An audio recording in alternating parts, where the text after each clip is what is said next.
بنیادی بات سے بات شروع کرتے ہیں. ہسٹری کا لفظ نکلا ہے ہسٹوریا سے. اس کا مطلب ہے فیکٹ شیٹ تیار کرنا، فیکٹ فائنڈنگ. ہم نے تاریخ کے نام پہ جھوٹ بولا ہے، اپنی نسلوں کو جھوٹ پہ پالا ہے. ایک بات تو یہ ہمیں سمجھ لینی چاہیے. دوسری بات پاکستان کے حوالے سے جس کا میں آج تک مجھے کوئی تسلی بخش جواب نہیں دے سکا کہ آج بر صغیر کا مسلمان جو ہے وہ 3 حصوں میں بٹا ہوا ہے. 19 کروڑ کے لگ بھگ پاکستان، اتنا ہی پلس مائنس انڈیا میں خوار ہو رہا ہے، اور اتنا ہی بنگلہ دیش میں. یہ کیا کمال کی اسٹریٹجی تھی جس نے 3 ٹکڑوں میں بانٹ دیا. ایک اور بات، جو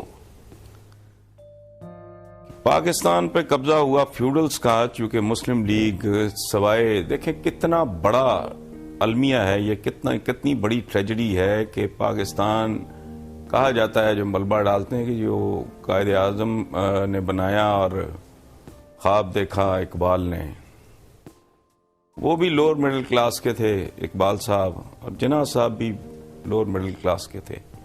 ہائی جیک کر لیا ایک کا خواب اور دوسرے کی تعبیر.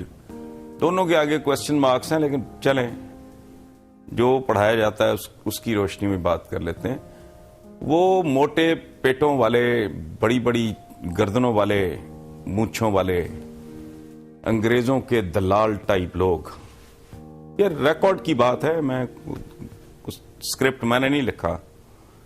اتنی ان کی شرمناک اور گندی تاریخ ہے جس کا حساب کوئی نہیں. یہ ملک ہائی جیک ہو گیا اور اب تک ہے. کانگریس کو چونکہ انلائٹن کلاس، ان کی business class, Birla Tata type, وہ لوگ اس کو چونکہ سپورٹ کر رہے تھے، اس لیے وہاں فیوڈلزم ختم ہو گئی. یہاں ملا، ملٹری، جاگیردار، یہ اس طرح کے لوگ، ان کا ایک اتحاد جو آج تک قائم ہے. اور ظلم عظیم دیکھیں آپ، اس ملک میں شریعہ کے نام پہ یہ کہا گیا کہ جاگیرداری جائز ہے.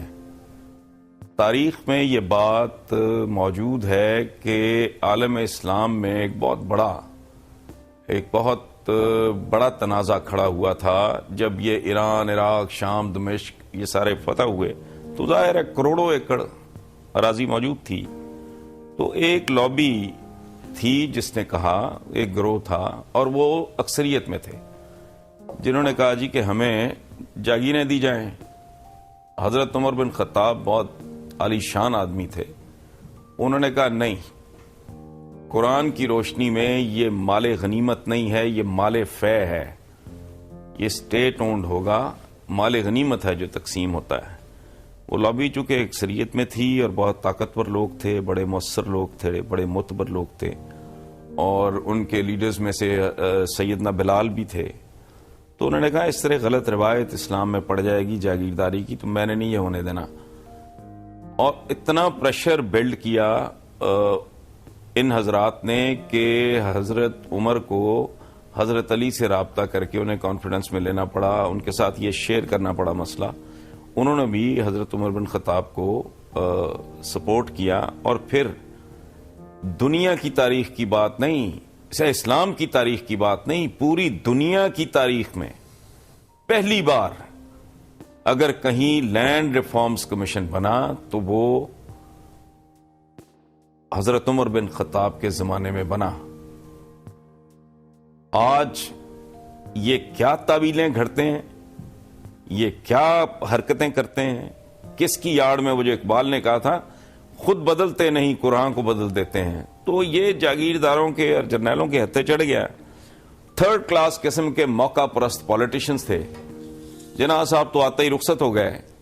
یہ کتنی دلچسپ اور کتنی عجیب بات ہے. دیکھیں فوج کا رویہ، یہ وہی آرمی تھی، یہ برٹش انڈیا کی ایک ہی طرح کے ٹرینڈ سولجر، ایک ہی اداروں کے پڑے ہوئے، ایک ہی اساتذہ کے تربیت یافتہ جو فوجی جی ہمارے حصے میں آئے اور جو فوجی انڈیا کے حصے میں آئے، وہ سب ہی ایک گود میں انہوں نے پرورش پائی تھی، ایک ہی طرح کا دودھ پیا تھا، ایک ہی طرح کی ان کی تربیت تھی۔ بھارت میں فوج نے کبھی جرت نہیں کی، ادھر یہ کبھی باز نہیں آئے، تو اس کی وجہ کیا ہے؟ چونکہ یہاں مٹیریل بڑا لالچی، بڑا گھٹیا، بہت بے ایمان تھا۔ اور یہاں میں ایک اضافہ کر دوں آپ کو کہ ہائیجین جو ہے فائنینشیل ہائیجین ہی نہیں ہوتی۔ ایک آدمی اگر دیانتدار ہے لیکن اقتدار کی ہوس کا مارا ہوا ہے تو وہ مالی طور پہ بددیانت آدمی سے بھی زیادہ خطرناک ہے۔ تو یہ جو ہم کچھ لوگوں کے بارے میں بات کرتے ہیں نا کہ ان کی جرابیں پھٹی ہوئی ہوتی تھی فلانا، نہیں، یہ غلط ہے۔ چیزوں کو دیکھنے کا یہ رویہ درست نہیں۔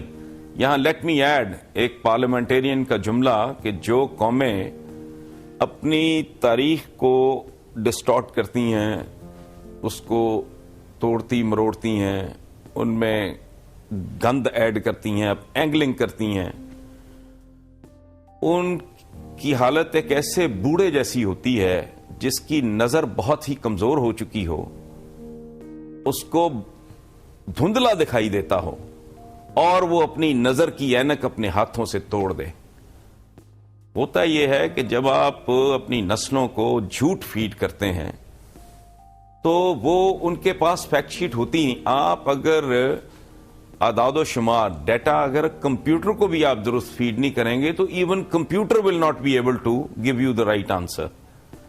تو انسانی دماغ تو بالکل ہی اور چیز ہے۔ اگر آپ نے ان کو ان چیزوں پہ پالا ہوگا، اس جھوٹ پہ، اس گندگی پہ، غلاظت پہ، ان کو کبھی فیکٹس ہی نہیں بتائے ہوں گے۔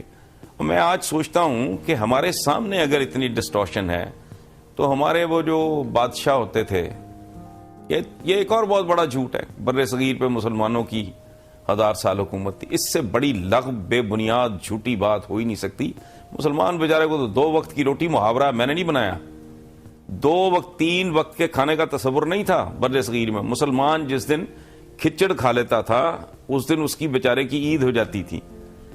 یہ پاکستان بننے کے بعد ایک ٹریڈیشن رہی کہ پاؤں میں جوتا نہیں ہوتا تھا، شادی والے گھر میں جاتے تھے اس وقت تک جوتا بغل میں ہوتا تھا، گھر کے قریب پہنچ کے تو وہ جوتا پہن لیتے تھے بیچارے۔ ٹھیک ہے، ان کی رتل تو دیکھیں، تاریخ بادشاہوں کی رہائش کا اور ان کی بود و باش کا اور ان کے لاجسٹکس کا نام نہیں ہے۔ کسی بھی حکمران کی اگر اصل اوقات دیکھنی ہو، اس کا اصل چہرہ دیکھنا ہو تو دیکھیں کہ اس کے دور میں عوام کس حال میں تھے۔ تو یہ جو جھوٹ پڑھایا جاتا ہے 1000 سال بر صغیر مسلمانوں کی حکومت ہی ایک آرگیومنٹ ہے میرا، میں جہاں رکھتا ہوں گونگے ہو جاتے ہیں۔ پہلے جو دم پہ کھڑے ہوتے ہیں نا ٹھیکیدار جو بہت بنتے ہیں، وہ بڑبڑ بڑبڑ باتیں کرتے ہیں، آرگیومنٹ کوئی نہیں۔ میں کہتا ہوں کہ اگر 2011 میں تمہارے حکمران اتنے ظالم ہیں، یہ اتنے سفاک ہیں، یہ اتنے بے حس ہیں اور اتنے بے غیرت ہیں، تو اس سے اندازہ نہیں لگتا کو پاگل ہو، کو بھس بھرائے بھیجا نہیں ہے کہ 2011 جب دنیا گلوبل ویلیج بن چکی ہے، لائیو پوری دنیا ایک دوسرے کی صورتحال دیکھ رہی ہے، جاپان میں کیا ہو رہا ہے، امریکہ میں کیا ہو رہا ہے، ہم یہاں بیٹھے دیکھ رہے ہیں، ہر چیز کوئی مطلب کمیونیکیشن اپنے انتہا پہ پہنچی ہوئی ہے۔ اگر اس عالم میں بھی یہ اپنی رہائش گاہوں کے باہر رکاوٹیں کھڑی کر کے عوام کی توہین و تذلیل کرتے ہیں، اگر یہ ملک کو لوٹتے ہیں، میں ممتاز بھٹو صاحب کا ایک سٹیٹمنٹ پڑھ رہا تھا کہ یہ ماس کھا چکے ہیں اس ملک کا، اب یہ ہڈیاں کھا رہے ہیں۔ اگر آج یہ اتنے بے شرم بے حیا ڈھیٹ اولادیں سوار کی ہوئی ہیں، جائیدادیں باہر رکھی ہوئی ہیں، بچے باہر چھوڑے ہوئے ہیں، خود یہ اس ملک کو اس قابل نہیں سمجھتے، معاف کیجئے اتنا تھرڈ کلاس سمجھتے ہیں اسے کہ اس کا کوئی آدمی علاج کے لیے انگلینڈ جاتا ہے، کوئی دبئی جاتا ہے۔ ذرا اندازہ لگائیں دبئی چیز کیا ہے؟ جمعہ 8 دن کی پیدائش ہے، خاک اڑتی تھی کل تک وہاں، ٹھیک ہے، یہ وہاں جاتے ہیں۔ ان کو یہاں اپنے بچوں کو گوارا نہیں ہے یہاں کی تعلیم، چونکہ جانتے ہیں کہ گھٹیا ہے، ان کو علاج بارے میں نہیں جانتے ہیں کہ تھرڈ کلاس ہے اور گھٹیا ہے۔ یہاں 2 نمبر دوائیں ہوتی ہیں، یہاں ڈاکٹرز جو ہیں وہ یہ ملک ہے، ایک ڈاکٹر دن میں 40 پیشنٹ. ویسٹ کا میں پچھلے دنوں پڑھ رہا تھا, کہیں 8 یا 9 پیشنٹ دیکھے, انہوں نے اس کو سمن کر عدالت میں طلب کر لیا. انہوں نے کہا تو کرتا کیا ہے, تو ڈاکٹر ہے, کسائیہ کیا ہے, تو اتنے پیشنٹ تو نے دیکھے کیسے؟ یہاں ننگا چٹا اس ملک میں عوام کے ساتھ ظلم ہوتا ہے. ڈاکٹر کے پاس جاؤ, وہ آپ کو بے شمار ٹیسٹ لکھ دے گا, چونکہ اس نے لیبارٹریز میں اپنا حصہ رکھا ہوا ہے, کہے گا فلان لیب سے کرائیں, ٹیسٹ بھی لکھ دے گا, دوائیاں بھی لکھ دے گا.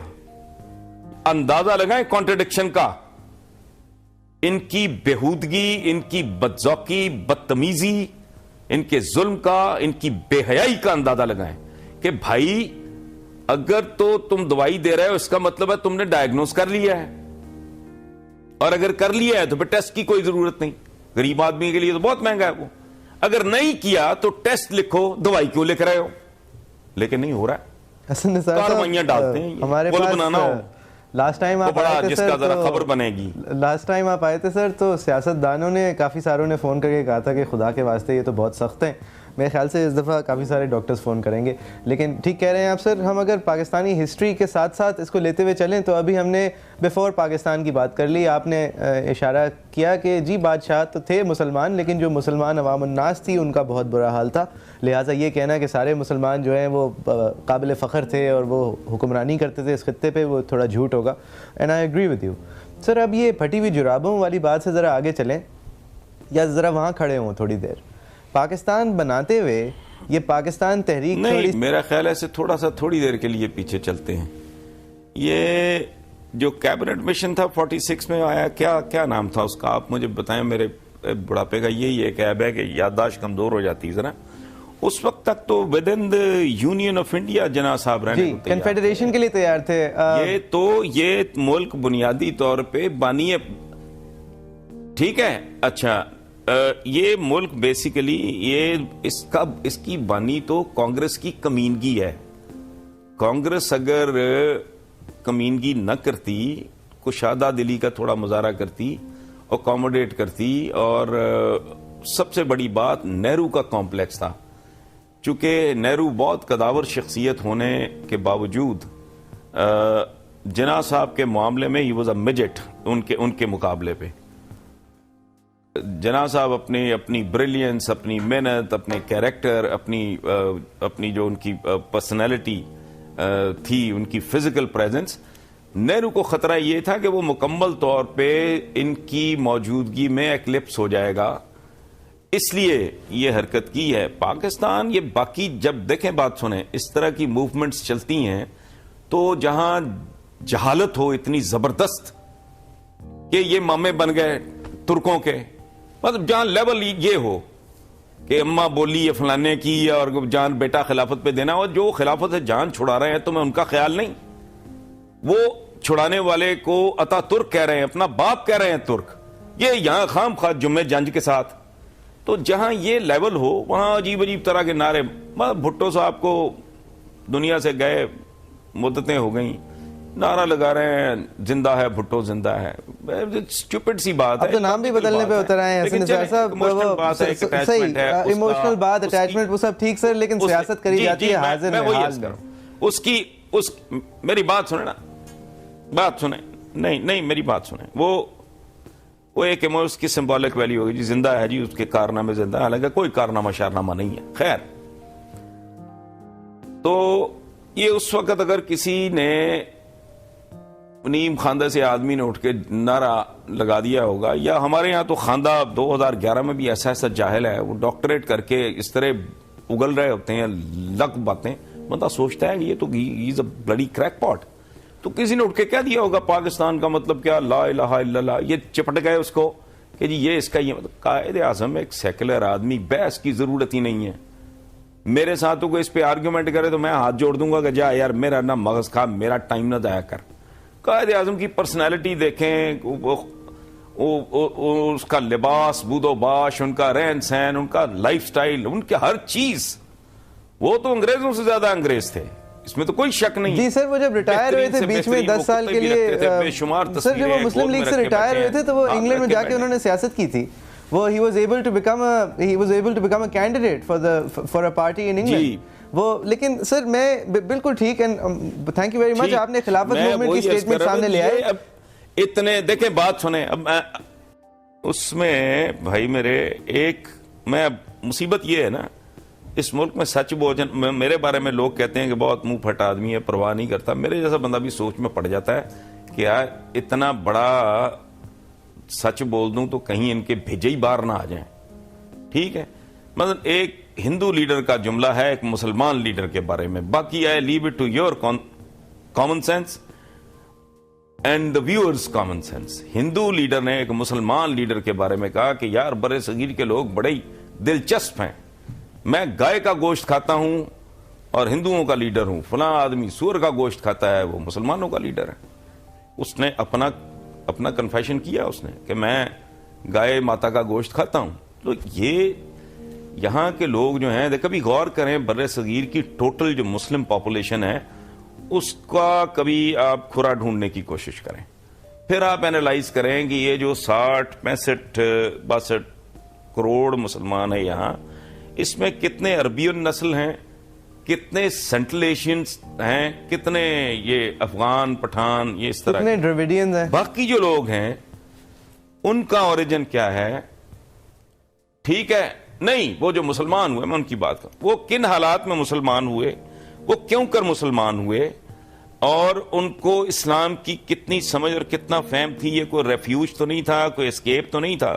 مثلا محمد بن قاسم کے بارے میں عرض کروں, جب وہ آیا ہے وہ تو وارئر سیدھا خلیفہ نے کوئی اتنا کوئی زبردست کھاتا ہوتا, وہ مار دھاڑ کا زمانہ اب تک ہمارے ہاں تو جاری ہے. محمد بن قاسم کو کھال میں سی کے لے کے گئے تھے, اس کو ٹارچر دے کے مارا گیا ہے وہاں. اس لیے چھوڑیں, یہ بہت پتہ نہیں کیا کر دیتے ہیں, چیزوں کا ستیہ ناش کر دیتے ہیں, حقائق سارے سامنے ہوتے ہیں.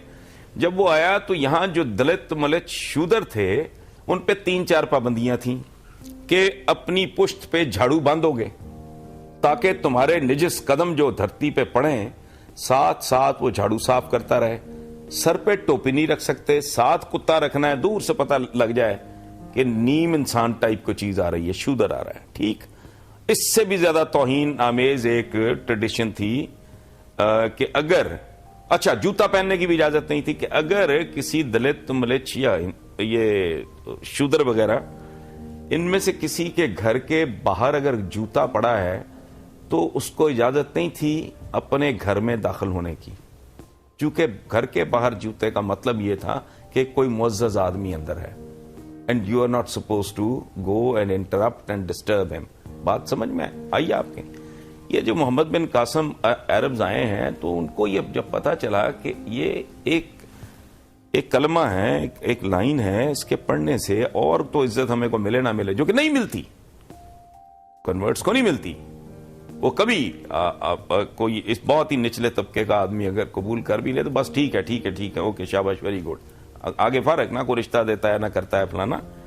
لیکن جھاڑو اتر گیا, کتے سے جان چھوٹ گئی, وہ کسی غیر کا جوتا گھر کے باہر دیکھ کے وہ پروٹیسٹ کرنے کے قابل ہو گیا. تو ان میں سے آپ نے کیا نکالنا ہے؟